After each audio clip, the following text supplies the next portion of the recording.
ঘুরতে যাচ্ছিলাম, ভাবলাম পুটিকে নেব। পুটি দিদুম পুটিকে সাজিয়েছে। পুটি তোকে দিদুম কি পরিয়ে দিয়েছে? হ্যাঁ, সোয়েটারের প্যান্ট টুপি সব পরিয়ে দিয়েছে। তো সোয়েটার থেকে তো হাত বেরিয়ে চলে যাচ্ছে। চলো চলো এইভাবেই চলো। বাবা কোথায় আছো তো? বাবা কি সুন্দর শাড়ি বুঝি, কি সুন্দর কালার, সোয়েটারের সাথে ম্যাচ করে দিয়েছে তোমার কাছে জায়গা। কি সুন্দর। হ্যালো সকলকে, চলে এসেছি আর একটা নতুন ব্লগ নিয়ে। তো এই দিন আমরা গেছিলাম ফ্রাইডওয়ালাতে। আমরা মালদার মধ্যে সব জায়গাতেই মোটামুটি গিয়ে গিয়ে খাই। তো সেদিন আর একটা দিন ছিল। এবার আমি ভাবছিলাম যে এখনও হয়তো ঠান্ডা পড়েনি, কিন্তু মা আমাকে বললো যে পুটিকে সোয়েটার পরিয়ে নিয়ে যা, কেননা বাইরে ঠান্ডা হবে। সত্যি করে বাইরে বেরিয়ে দেখলাম আমরা যে বাইকে যাচ্ছি, আমরা যেই এনএইচ দিয়ে উঠেছি, মানে একটু ঘুরছিলাম, এত ঠান্ডা, মানে মেয়েটাকে যদি সোয়েটার পরিয়ে না নিয়ে যেতাম তাহলে যে কী হতো। আর এই যে ফ্রাইডওয়ালাতে গিয়ে এত সুন্দর ডেকোরেশন, এত ফটোজেনিক, মানে দারুণই লাগছিল।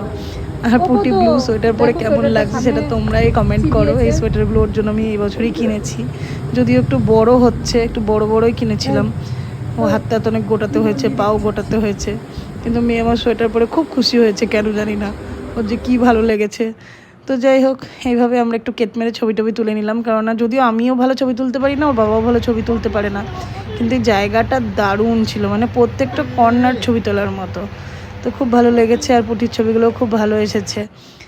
তোমরাই দেখে বলো যে আমাদের সবাইকে একসাথে কেমন লাগছিল, আর তোমরা কে কে ফ্রাইডওয়ালা গেছো আর এখানের খাবার ট্রাই করেছো। আমার সেদিন বেশ কয়েক রকমের মোমো নিয়েছিলাম, বাড়িতেও নিয়ে এসেছিলাম পার্সেল করে, সবগুলো টেস্টই খুব ভালো ছিল। একটা মকটেলও খেয়েছিলাম। তো পুটি বাবা তখন কোনো হেল্প করে দেয় না ভিডিও তুলতে, নিজে নিজে এইভাবে করতে হচ্ছিলো। এখন এক্সপিরিয়েন্স নয় সেরকম ভালো করার, কোনো রকমে রেখে করছিলাম যাতে লোকে বুঝতে না পারে নিজে নিজে ভিডিও করছি।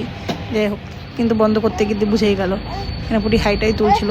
তারপর পুটি বাবা আর আমি বাকি খাবারটা প্যাক করিয়ে নিয়ে পার্সেলগুলো নিয়ে বাড়ি চলে এলাম। তোমরা দেখে বলো কেমন লাগছে পুরো ভিডিওটা, আর কি কি ইমপ্রুভমেন্ট আমার করা উচিত এই ভিডিও বানানোতে, যারা যারা ভিডিও বানাও এক্সপিরিয়েন্স আছো। কারণ আমি তো বুঝতেই পারছি না যে কী ভিডিও কেমনভাবে করলে সবাই দেখতে পছন্দ করবে। আর আমার কাছে তো আমার মেমোরিজগুলো রাখানি ব্যাপার, সেগুলো তো আমার কাছে থেকেই যাচ্ছে। কিন্তু তোমরা কী ধরনের ভিডিও পুটি দেখতে চাও সেগুলো আমাকে কমেন্ট করে বলো। আর কোথায় কোথায় থেকে পুটির মামারা মাসিরা দেখো সেটাও কিন্তু কমেন্ট করে অবশ্যই বলবে যে তোমাদের বাড়ি কোথায়, সেখানে সেখানে গেলে পুটিকে তোমার বাড়ি রেখে দিয়ে আসবো। আর সবাই ভালো থেকো, সুস্থ থেকো, খুব খুব খুব আনন্দ করে দিন কাটাও। আমরাও খুব ভালো আছি আমাদের ছোট্ট সোনাকে নিয়ে। আর আমার মেয়েকে অনেক অনেক আশীর্বাদ করো যাতে ও খুব ভালো মানুষ হয়। অ্যাটলিস্ট ভালো পড়াশোনা করতে হবে না, ভালো চাকরি করতে হবে না, ও যেন মানুষের কোনো ক্ষতি না করে, এইটুকুই আমাদের কাছে চাওয়ার। আর চলো টাটা। পুরো ভিডিওটা অবশ্যই দেখে যাবে কিন্তু মাসি আর মামুরা, নাহলে কিন্তু পুটি খুব রেগে যাবে, ভয় দেখিয়ে দেবে, বলে দিলাম।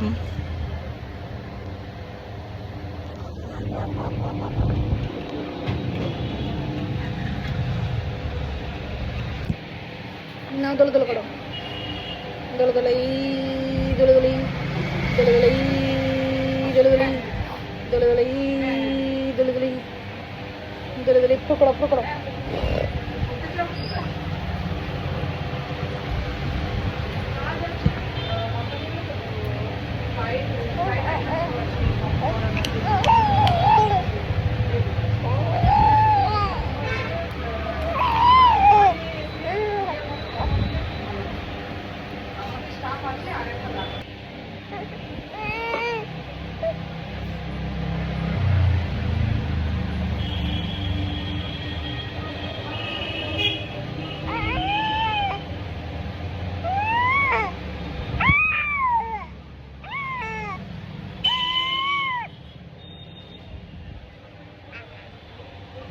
মাছগুলো বাবার দিকে কেমন তাকাচ্ছিল দেখলি না, বাবুগুলো হচ্ছিল খাবার দেওয়ার কথা ভাবছিল। 4টা মাছ নিচে বসে তোর মাছ